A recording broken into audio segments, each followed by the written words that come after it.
Welcome to another one of my videos on the SAT reading section. In this video, we're going to cover attitude and opinion based questions.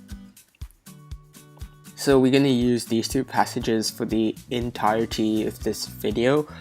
These are two things I just typed up to give you context of how these questions work. We're going to read this in a bit. We're going to read these passages in a bit, but for now, these questions that ask you about how a character would how an individual would react to a particular statement, or how a given character in a given story in one of their passages would react to a given notion, mostly appear in the fourth section, I think, of your SAT. The one that has two passages, and they will often ask you what the person in passage A would feel about a statement made by a person in passage B, or what they agree on, what they disagree on, and things like that.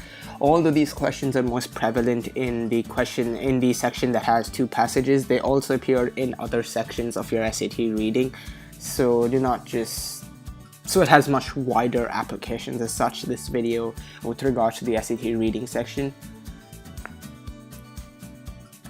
So, as I said earlier, sometimes they do come in one passage questions. So an example would be, let's just read this passage. Artificial intelligence is a source of concern. Forget preposterous arguments of cyber ascendancy and superintelligence, because the threat emerging from artificial intelligence is real and livid. Right, so I try to keep the vocabulary fairly easy, but try to toss in a couple of good words here and there as a means to kind of build vocabulary. So if you did not get what a certain word means, like preposterous or maybe ascendancy, feel free to pause the video and look the definitions up. It's often the best way of building vocabulary. Just if you don't know something, look it up immediately. You don't need to memorize it. These words will automatically start building in and imprinting in your head, right? So I'll just continue reading. Jobs and its respective wages have long been the backbone of families, and that is where artificial intelligence hurts us the most. Machine revolutions are not old, they have occurred before, but the last time jobs were created at a faster rate than they were lost. The problem with AI, however, is that the ability to perform tasks in a manner superior to humans places them above any conscious applicant. This means they are more lucrative and are likely to steal jobs at an unprecedented rate, while job growth for humans continues to slump. This is what Mr. E says. Often you will have a passage about a civil rights speech, and you will have an actual human figure speech, some politician most of the time, someone who stood up for the feminist movement, someone who's one of the president's speeches, perhaps an extract from it. So you'll often have the two passage questions will often be a comparison between two opposing viewpoints. In this case, we're looking at artificial intelligence. So the question asks, how would Mr. E react to reports suggesting that artificial intelligence is likely to attain dominance and degrade humans in the next 2 decades, right? So now let us identify what the key part of the question is. It is the reaction to the idea of artificial intelligence attaining dominance and degrading humans within the next 2 decades. So what we're going to try to find and do, or recall if we have been reading carefully, is what the author thought about this idea in his passage. So there is where he talks about that. So he calls it preposterous, and he says that there is a more real and livid threat, right? So what I'm going to try to do in my head, what I'm very quickly doing in my head, because remember we have 1 minute to answer each question as we looked in the previous video, is classifying what he feels about cyber ascendancy in my head. So he's obviously feeling negative about the idea. Now under negative, I'm going to try to classify what he feels about the idea. So he kind of finds it pretty preposterous meaning ridiculous, ludicrous, unbelievable. So we could see it's mainly disbelief, right? So he does not believe that that's possible. Now when we go back to the question, we see that option C was with disbelief while stipulating that AI is still a real threat. And that is precisely what he's doing. He's saying that even though that cyber ascendancy is not the principal threat from AI, there is a real and livid threat.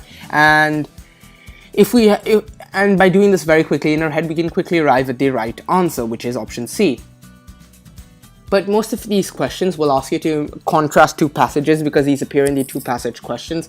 So they'll ask the similarities, differences, or reactions between the two passages and their authors.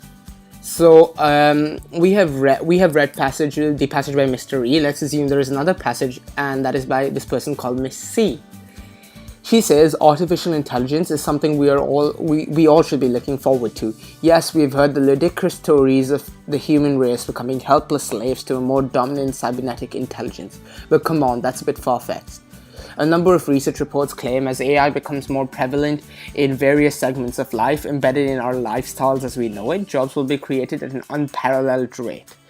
Yes, occupationally immobile labor will succumb to structural unemployment. However, that has been the case for almost any innovation in history.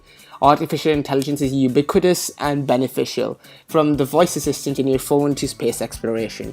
AI will become the edifice for a new, happier society. Now, I do realize there are some technical terms here such as structural unemployment. Don't worry, the SAT does not require you to know technical terms in your passages. If technical terms are being used, they will be defined for you. If you're interested, go and look up what structural unemployment is. It's just one of the forms of employment in a particular sector in economics. Just look it up. But anyway, it's not going to be very key to answering some of the sample questions I have, so I'm going to just skip past going into a whole thing about what structural unemployment is, and it's not even related as such. Anyway, so what is one commonality in the arguments of Mr. E and Mrs. C, right? So what is that is common between them? Now, we can, if we remember both speeches, we can immediately figure out that they both believe that unemployment is inevitable. If we go back to the passage over here, we do see that yes, here Mrs. C agrees that yes, there will be unemployment, and even around here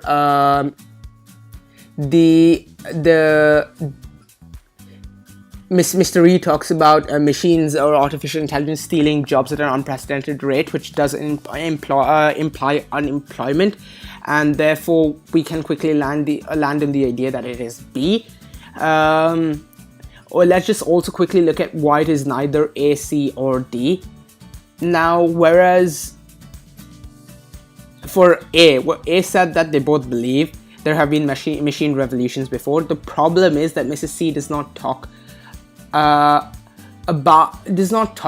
a machine revolution very specifically. She talks that there has been innovations in history, but not exactly a machine revolution as such. We see that both of them agree on unemployment more explicitly, so it is not really A. It is not really C, because the idea of putting the two passages was that Mr. E disagrees that artificial intelligence should be a part of society, while Mrs. C agreed that it should. So they clearly disagree on that. And D, both of them do not cite research reports.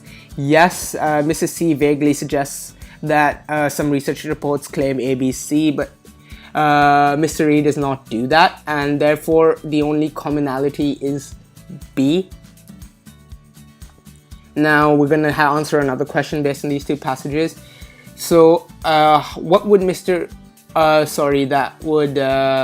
be how would Mr. E react to the following statement of Mrs. C? I must have been going along the lines of what would the reaction of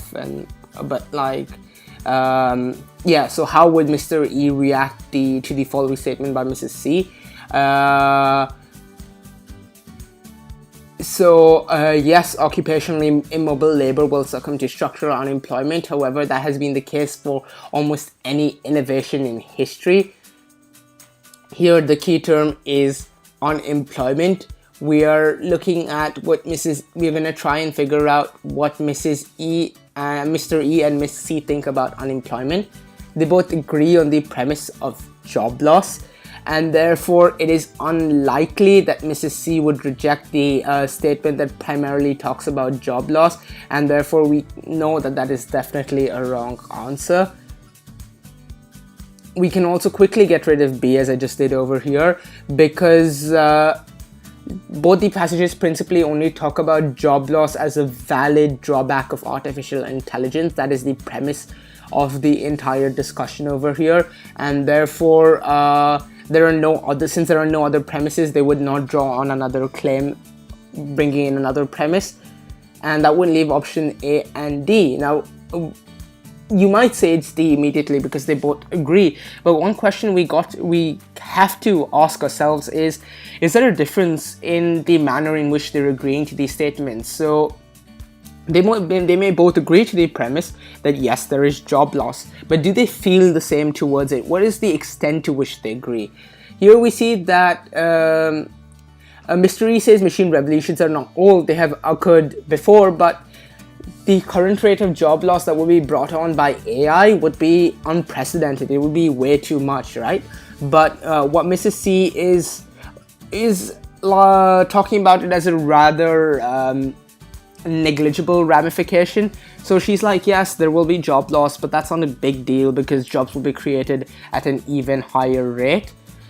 So while one of them thinks that the job loss is a real threat, unemployment is going to be prevalent, the other kind of is more relaxed about it. So that's a key distinction between them, right? And therefore Mr. E would definitely bring up that yes, there is a key distinction between the job loss in history and the scale of job loss AI threatens, that it is not the same thing, and or rather than just simply agreeing to the statement, and therefore we could say the option is A. Answer is option A pretty easily.